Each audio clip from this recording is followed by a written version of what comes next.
Caroline Goldman, Episode 4, Fatherhood. Hi, I'm Caroline Goldman, and I'm a psychologist for children and teenagers based in Paris. I published several books and have been teaching for more than 5 years in college.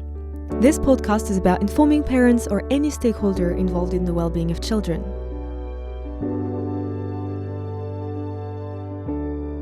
The title of this podcast contains the word father. If there's no father in the story you've experienced, or in the story you're currently experiencing with your child, please allow yourself to hear second parent instead of father.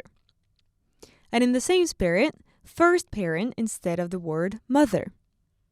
As it happens, first parents, those who welcome the baby and go on maternal leave, are statistically more often mothers, and the second parents who live with them are more often fathers. Most of the families I meet fit into this pattern. Every parent is affected by what I'm going to say, regardless of their gender or their biological link to the child. At the end of the podcast, I'll talk about family configurations where there are no fathers, and I'll give some advice on how to ensure that the structure they provide can continue in their absence. By father, I mean an individual close enough to the mother, physically and psychically, to play a very important role in the psychoaffective development of their child. Here is the first of these rules. Before any psychic construction, there must be a biological reality.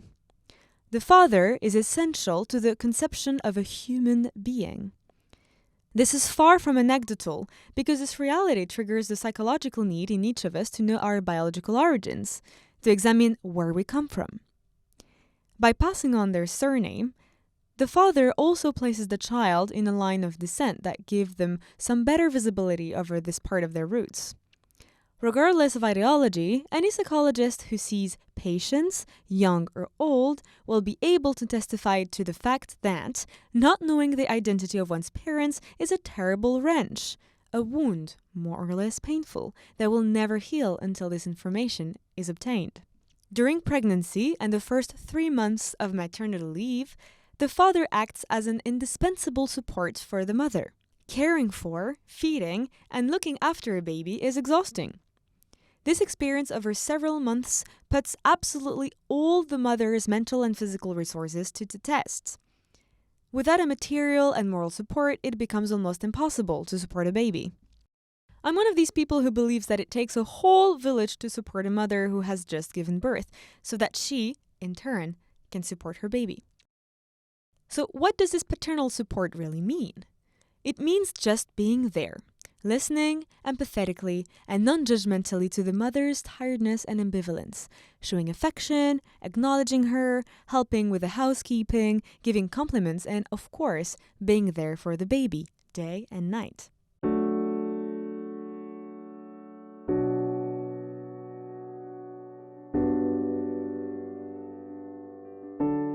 From the end of the maternity leave, the father, again, takes on an absolutely central role. The mother returns to work, the baby begins to smile and to recognize their little world. The mother-baby fusion is ready to come to a gentle end, and the father will play an indispensable role as a separating third party in this defusion operation that we psychologists believe is imperative to curb potential serious psychological illnesses, in which the psychic spaces of the mother and child continue to be poorly differentiated. It's also at this point that the father will play his role as the first socializing agent in the child's life.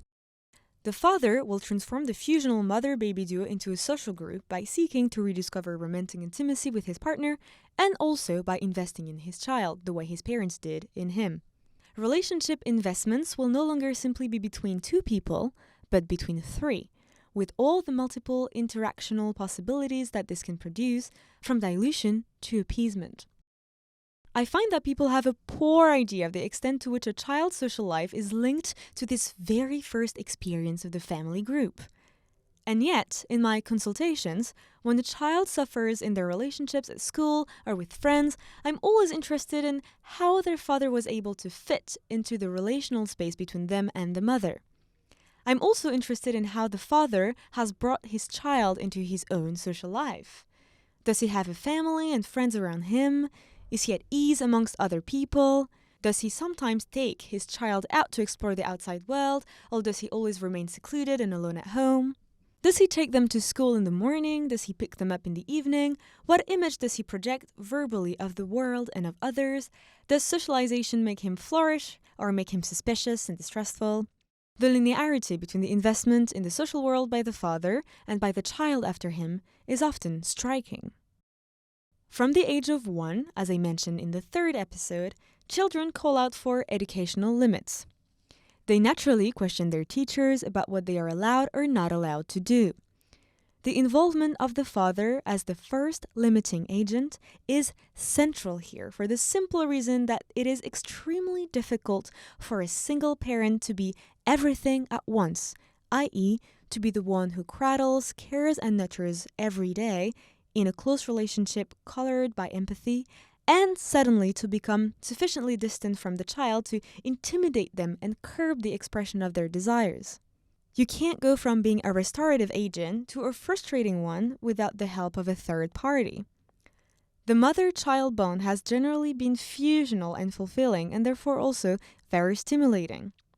The father's place, traditionally a little further removed from everyday life, allows him to embody the law, not because of what he is, of course, but simply because of his position as a third party who is not the mother. I have observed that when an adult gives a child a rule, it remains a simple conversation for the child. But if 2 adults tell them the same rule, they will accept it as law. For this reason, the father's presence at the dinner table is particularly important. And in his absence, the mother can help give the father this symbolic function to help the child integrate it. For example, I'm not sure Dad would appreciate the way you're talking to me. Or, I'll tell Dad what you've just done, etc. Dad and all third parties should be reassured by the gratifying nature of this mission I am associating with them. One can think of the infinite gratitude that one might have had for your dedicated but demanding teachers, those who have helped you progress beyond your expectations, and also for your sport coaches. I'm thinking in particular of judo and rugby coaches, so demanding in terms of discipline and so appreciated by their little athletes. This role of authority is absolutely, perfectly compatible with tenderness, trust, laughter, and fantasy. Children make no mistake about it. They intuitively identify very well those who give them the tools to grow up and become proud of themselves, because it's immensely satisfying to gain wisdom. I'm going to tell you a little personal anecdote to illustrate this paternal productive function. My first daughter was about 10 months old and used to fall asleep very easily on her own. One evening, when her father wasn't there, she refused to go to bed. She cried every time she was put down. I stayed with her until my next attempt to leave. She and I spent the evening singing songs, cuddling, joking, laughing, etc. And the trouble was that everything had been so enjoyable that she just couldn't let go of the relationship with me to let herself go to sleep. I tried pressing her against me, rocking her in the dark so she would stop looking at me, but she would raise her neck and smile at me, waiting for the next activity. Nothing worked. Her father came home a bit later, and I remember the scene because it was particularly metaphorical. Our flat was well heated because it was winter and it was snowing outside. So when he came in, he let a cold wind blow him in, and there was snow on his shoulders and hair. I told him how tired I was, how annoyed I was, and how I hadn't managed to get our baby to sleep. He approached us with authority and confidence, still wearing his coat covered in snow, and said, I quote, "You go out of the room, and you go to sleep." He put our baby in her bed, and I heard her snoring a second after her head touched the pillow. I was a little upset to see how easily he'd carried out the operation I'd been stumbling over for 3 hours in vain, but also very admiring of the soothing power he had over both of us.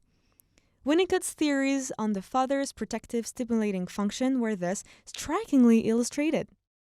I should point out that while the parental third-party function is imperative at the start of the structuring of educational limits in early childhood, it will be much easier for the mother to do without the effective presence of the third party thereafter. Because once an authority is built, it's built for life.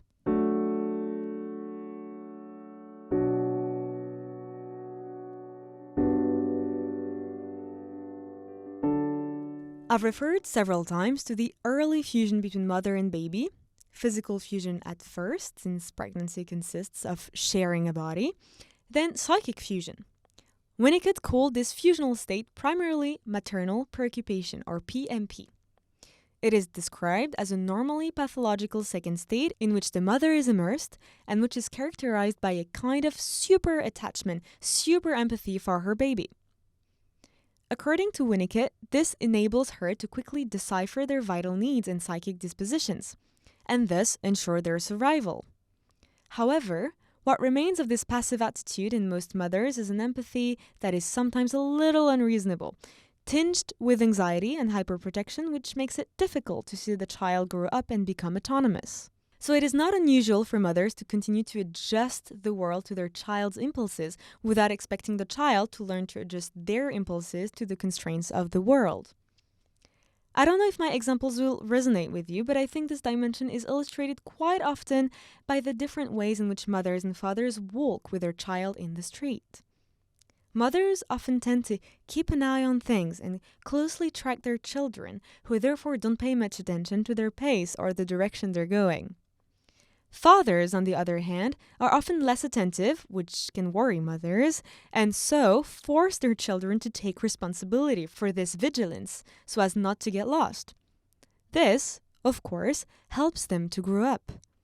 It's fair to say that fathers, by keeping a more reasonable distance from their children, play a major role in their autonomy. The father is equally often a prime source of motor stimulation. When the child is very young, their father frequently offers them little motor challenges. This can sometimes frighten mothers concerned about their psychological and motor security. The father, confident and less empathetic, let's say reasonably empathetic, challenges their baby to hold their head, roll on the carpet, or walk on all fours. He makes them jump in the air to make them laugh. Then later on will encourage them to walk without the pushchair, get on a bike, ski, and so on. In other words, he's giving them motor skills that will later give them great confidence in their ability to act in the outside world. Every child wonders, more or less consciously, about what he or she will become, about what they will be like in the future.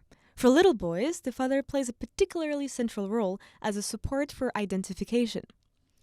Whether we tell him or not, he very quickly realizes that his future lies in becoming a man like dad. I often say this to fathers when they have sons, that all the spotlight is on them. And I smile to see so many little boys copying and pasting their fathers. The same posture, the same steps, the same clothing styles, the same smiles, the same interests, the same ways of talking. I should point out here that fathers can of course also be special role models for their daughters, especially if they invest in them as the heirs of their knowledge.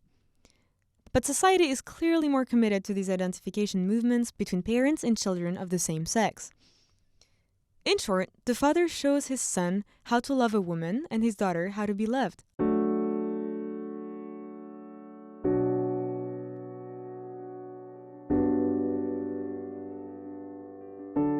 I'd like to slip in something that I think is very important and which will come halfway between this paragraph and the next. I constantly observe in my clinic that the image of the father exists half through the words that the mother uses to define him. Every time the child hears his father described as kind, brave, intelligent, or with other positive characteristics, the mother brings her structural functions to the life of their child. She induces serene identification responses towards this ally in their upbringing. Here, finally, is the last function that the paternal function evokes for me. It is the springboard for access to secondary symbolization. I'm going to explain this fascinating concept to you, and it's not as complex as it sounds. A newborn child sees the reality of the world in terms of its materiality and what it suggests to them sensorially. For example, Mommy has big hair. The bowl is round and rolls. When you press the radio, it makes music, etc. But all these perceived realities are only the first stage in a child's comprehension of the world. They constitute what is known as primary symbolization, or access to representations of things. At a later stage, and at the instigation of a third party, most often the father, all this reality will be put into words, enabling the child to take a step back from it. This gradual stage of maturation is called access to secondary symbolization or word representation. I'm going to give you a powerful example of this access, the impact of which can be felt by everyone in a child's life. Let's imagine the scene. Paul, age 6, refuses to go to his piano lesson. It's cold outside, he hasn't done enough practicing, knows he's going to be told off and would much rather stay at home in front of a video game. His mother calls for him 6 times to ask him to pack his bag with his music and put on his coat and shoes. He grumbles, negotiates, complains, and tells his mother in all sincerity that she is mean. The scene, and its associated effects, could end there. Mummy's forcing me to do something painful. Therefore, she's mean. Until a third party intervenes. The story might go something like this. You know how lucky you are to have a mom who enrolls you in music, interacts with your teachers, helps you practice, makes sure your equipment is ready, and encourages you to learn the skills that will make you happy and proud in a few years' time for the rest of your life? Adults who didn't learn music often bitterly regret it. Their parents didn't make the same effort as your mom did for you. If she didn't care about you and didn't love you, she wouldn't go through all this hassle. It would be much easier for her to leave you in front of her video games.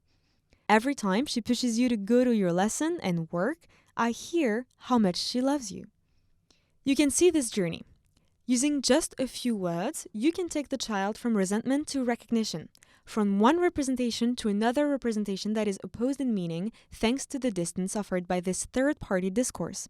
It has a diffusing and a symbolic effect. And that's it. I've covered what I consider to be the main functions of the father. Here are some family configurations where there are no fathers and some advice on how to keep these structuring functions alive in their absence. When the father has passed away, I recommend reading the autobiography of Albert Camus in Le Premier Homme and Jean-Paul Sartre in Les Mots. These two great men did not know their fathers, but the latter existed in a symbolically powerful way with the aura of war heroes whose portraits were placed in the mantelpiece and whose memory was praised with pride. I advise mothers to talk about the dead father and the proud look he would have given on their child. But above all, to be happy, preferably with another adult who will live in the space with the child on a daily basis. When the father is unknown to the child or disappeared during the pregnancy, I advise the mother to tell a sufficiently beautiful story about their history and their conception. Reassure the child that their father's absence is not linked to their value as a child, because they are absolutely wonderful and any father would dream of having them as a son or daughter. But that this absence is due to their adult relationship, their disagreements, their different plans. I'd also advise the mother to add that he certainly thinks about them every day, which is very probably true. If the father brought up the child and then abandoned them, it is imperative to reinscribe this abandonment in the father's childhood history. Fathers who abandon their child have generally been abandoned themselves or in any case very badly taken care of. And here again to reassure the child that this departure has nothing to do with their value. I also think it's important to bear in mind that every parent who abandons a child is first and foremost a parent who had the intuition that their child was potentially toxic. We don't talk about this enough, yet listening to parents leads us relentlessly to this observation. Abandonment can be the least worst solution when things go wrong. If the father is ill or very impaired, I think it's important that his active power can be symbolized by the child through the mother's words, in particular by evoking memories of how he was when he was active. Finally, if the child is born of an anonymous donor conception, I can only advise mothers, firstly, to choose an option that offers visibility of his identity, access to a file, a profile, a name, a photo, as well as a few characteristics describing him and justifying his procreation assistance. Secondly, to authorize the child to talk freely about this subject for as long as they wish. And finally, to find support from third parties, whoever they may be, to bring up this child. In the past, men had much more power over society and their families than they do today. This power, to which many abuses of power have inevitably been attributed, is gradually being eroded in favor of parity in the West, and we can only rejoice at this for all the women of today and tomorrow. With the increased freedom, education, and salaries of their female companions, the paterfamilias have undergone major changes in line with these developments. The all-powerful fathers have started sharing family tasks, and educational functions have been harmonized. Tenderness and authority are now equally shared by both parents in the majority of the families. But at the same time, a new educational ideology, which I had the opportunity to talk about in the second episode, has emerged under the name of positive parenting. The French representatives of these movements, which has been very much in vogue for the last 10 years or so, have, in my opinion, contributed to maintaining an era of incestuous maternal fusion that excludes fathers from all their functions. Most of these figureheads speak only to mothers, claiming that when their husbands find the positive parenting they practice with their children unsuitable, it's always because they were hurt as children. Therefore, suggesting that any opposition to this dogma is the consequence of a traumatic repetition. They encourage their female readers to empathize with their supposedly wounded husbands, to explain to him why he is going astray and also the reasons for his blindness. Support that I would personally be tempted to describe as castration with contempt, since in this scenario the father's words become a symptom that only the mother is capable of curing. I can't tell you how many times I've heard myself telling mothers that the remedy for the chaos in their family life, which has sometimes been going on for years, was always right there, close at hand and ready to act in the form of the child's father.